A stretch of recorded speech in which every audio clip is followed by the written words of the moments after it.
তাহিরপুরে স্বামীর দ্বিতীয় বিয়ে করা প্রথম স্ত্রী ক্ষিপ্ত হয়ে স্বামীর পুরুষাঙ্গ ধারালো ব্লেড দিয়ে কেটে দিয়েছেন। গুরুতর আহত স্বামীর নাম আজিজুল হক। তিনি উপজেলার বাদাঘাট ইউনিয়নের কামরাবন্দ গ্রামের শুক্কুর আলীর ছেলে।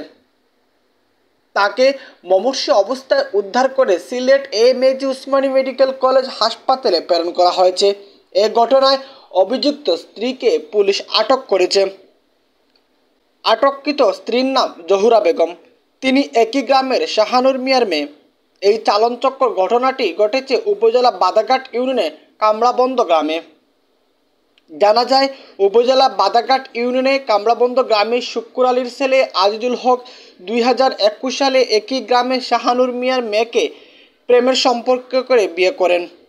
বিয়ের কিছুদিন যেতে না যেতে বিভিন্ন বিষয় নিয়ে তাদের মধ্যে মনোমালিন্য সৃষ্টি হলে প্রথম স্ত্রী জহুরা বেগম কোর্টে একটি নারী নির্যাতন মামলা করেন।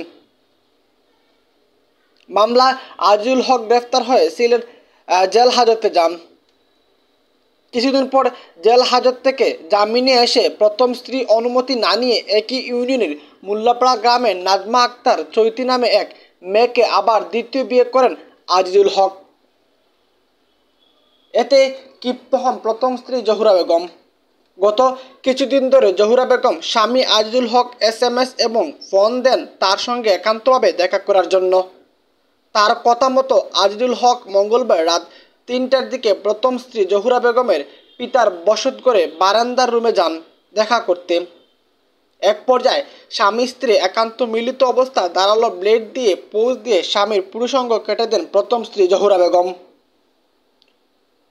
সংবাদ পেয়ে রাতে বাদাঘাট পুলিশ ফাঁড়ি in charge SI Nazmul Islam, SI Nazim উদ্দিনের নেতৃত্বে পুলিশ অভিযান চালিয়ে অভিযুক্ত প্রথম স্ত্রী জহুরা বেগমকে আটক করে। অপরদিকে ভিকটিমকে উদ্ধার করে রাতেই মুমূর্ষ অবস্থায় সিলেট এএমজে উসমানী মেডিকেল কলেজ হাসপাতালে প্রেরণ করে। তাহিরপুর থানার অফিসার ইনচার্জ মোহাম্মদ নাজিম উদ্দিন জানান, এই ঘটনায় রাতেই অভিযুক্ত প্রথম স্ত্রী জহুরা বেগম আটক করেছে পুলিশ। এ বিষয়ে থানায় মামলার প্রস্তুতি চলছে।